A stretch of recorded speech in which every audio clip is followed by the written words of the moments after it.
Hey, Coach, can you hear us okay? I can. All right. Well, we are ready to start whenever you are. Okay.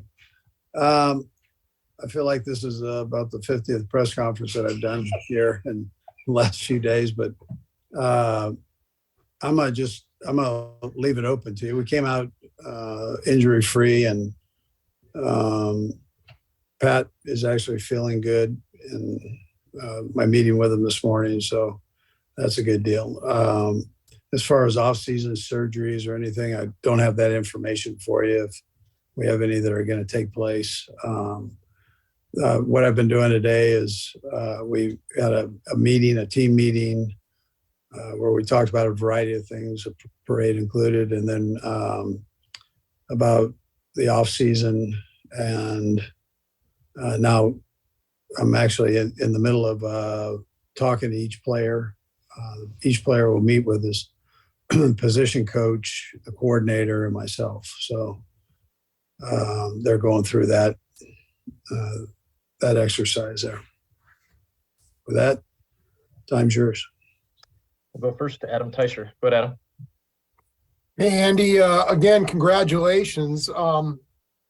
Wanted to ask you about Pat, and he said after the or yesterday, I think it was, that he was confident he'd be ready to go for OTAs. Do you see that for him as well? Are there any similarities in terms of what he can do and what he can't do to that toe injury that he had a couple of years ago? And Brad, I'll have a second question as well. Yeah, I think he should be. I mean, I'll meet with Rick here later on everything, but I think right now he should be okay by that time. Okay, and just wondering, after a year of coaching Juju Smith-Schuster, are the things you learned about him, or the things about him that were kind of a surprise to you when you guys brought him in? Yeah, no, I like his game. I like the way he helps counter Kels. I think he's a smart player, great in space, strong hands, all of that. I really like what he brings to the team, his personality, his leadership. He gets it, he's one of those guys that understands it, what it takes. Let's go next to Sarin Petro. Go ahead, Sarin. And Brad, I'll have a follow-up too if I could. Coach, there was a report that came out on Sunday that you would take some time, sit and consider retirement. Didn't seem that way after the game. Doesn't seem that way right now. I'm just curious, they even kind of quoted you as saying that. I'm just curious, was there a time where you were thinking about that? Are you thinking about that? Did that surprise you that report was out there? No, I was asked that about 50 times down there. And I think by the time I got to Jay Glazer, I just went, hey, listen, I've been asked this about 100 times. I mean, that's not the direction I'm going, but it wasn't a yes or no answer, I guess. So it came across maybe that way. That's not what I was thinking. But anyways, yeah. Okay. Just want to clear that up. And then secondly, I think it was 16 guys when you count the guys on the practice squad and everything that are still on the team that are getting a second ring with this championship. Obviously, turnover is part of the NFL. How important is it, to get fresh blood, to get guys that are hungry, that don't have a ring? Have you found, now that you've won it twice, right? You never won it twice until now. Have you found that was something that is a necessary part of it, to have some change, to have some fresh blood? Listen, I mean, I think it's a great challenge to get back there, whether it's fresh blood or not fresh blood. I think I don't think it hurts to have the same guys back. It doesn't seem to happen that way in the NFL. So I think that it's fluid. I mentioned this to the team this morning, that we're not going to all be here in this room next go round, next time we gather. So, but the majority probably will be here. That's normally how this thing works. And so our off season, we've really got to attack it. And then whoever's new that comes into the team, they've got to do the same. Let's go next to Pete Sweeney. Go ahead, Pete. Hey, Coach, congrats again. I have a question on the game and then just a bigger picture question. Kadarius, I know a lot of people are talking about the corn dog, but the punt return was the longest in Super Bowl history. And I was wondering if there was anything more, and since we won't get Dave to that play, and did you guys see a tendency of the Eagles going one way? Just was there anything more to him breaking that one off? Yeah, I would ask Dave on that. I think he actually kind of cut back across the field. So from the normal return that was there. But I thought the guys did a good job blocking for him. And then I thought Kadarius did a nice job. I'm not sure he's had to run that fast, that far in a while. We've kind of tapered back on the length of his routes and that he had to do. But he sure did a nice job with that one. Let's go next to Vahe. Go ahead, Vahe. Hey, Andy. Brad, I'll have a second one. Congratulations again, Andy. Just as you're meeting with the players and sort of, considering all that's happened and this fulfillment you have right now, how do you sort of start setting the message for what comes next and, how they're supposed to put that in their view screen in terms of incentivizing them after having this great breakthrough again? Yeah. So you're only as good as that right there. I mean, it's a final. The season's over. One team is happy, and we're fortunate enough to be that team. And so think of the hard work that went into that, and take some time off, and then get back into it. And you're going to meet with your coaches. Before we met with the coaches, you asked me what I said. So I mean, if you don't know your strengths and weaknesses, make sure that you and your coach talk about. And so you have something that you can go out there and attack, knowing that these coaches in the National Football League are going to be studying every move that you made this past season, and they're going to come up with answers on it. So you've got to train yourself in that manner, where you attack those issues and be in great shape doing it.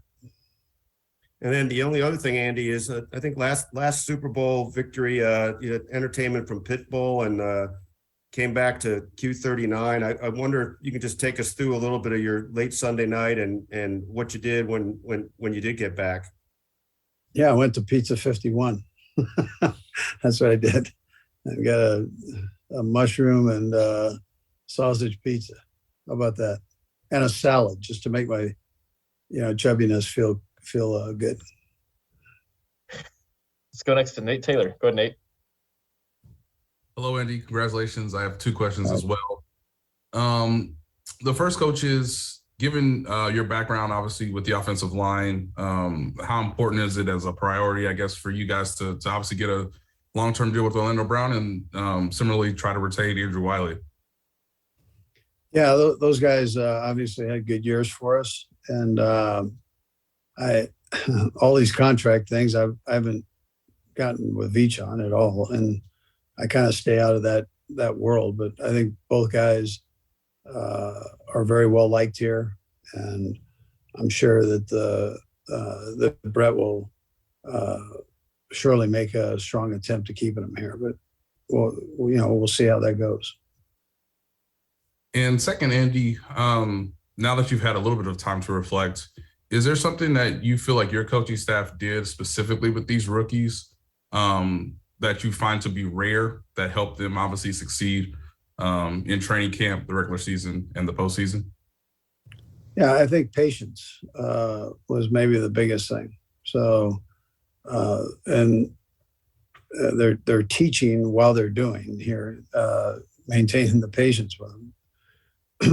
I think the rookies, on the other hand, did a good job of listening and trying to do what they were asked to do, and try to do it in live periods during games. So, but I would tell you the patience was an important part of it. Let's go next to Nick Jacobs. Go ahead, Nick. Coach, I'll have a two-parter for you here. First part of it is what is it about coaching that keeps drawing you back to chase that next championship? And since you've been through the experience before, what's the toughest part of trying to both defend and win another title? Yeah, well, Nick, you can you can talk about defending it, but the thing that drives me is the day-to-day process, the teaching of being a coach and working with these young guys, young men that want to be great at what they do. I mean, they're already the best in the whole world at what they do because they're in the National Football League. But giving them an opportunity to even be the best of the best. So that drives me, but it's also the same thing that allows you to potentially go win it again or go to another Super Bowl, whatever, is that you don't look at the whole thing there. You don't, you get in and you work in and you give your best effort every day and drive yourself that way.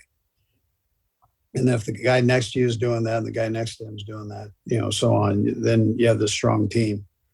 But it's one thing to talk about it. It's another thing to get in and do it. And so that drives me. I like to test myself that way. And I like to have players around me that do the same thing.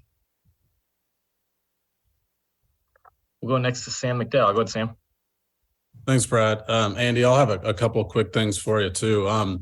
Just first of all, can you sort of give us a glimpse of what the immediacy looks like for you in terms of the next couple of weeks? When do you actually dig into the off-season stuff? Obviously, you've got a shorter off-season with going to the Super Bowl.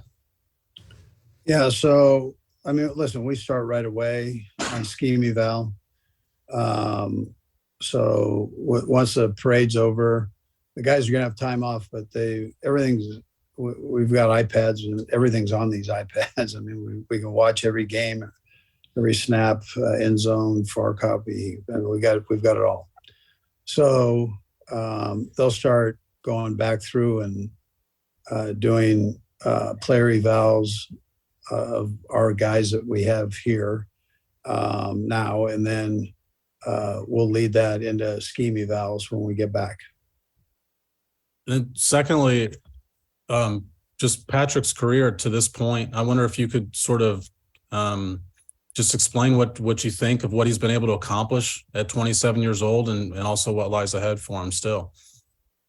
Yeah. So again, he's done as much as anybody's done in the game with these first few years. The way he's wired and his hunger to be great is there's a longevity part of that you gotta, the more you can do it over and over,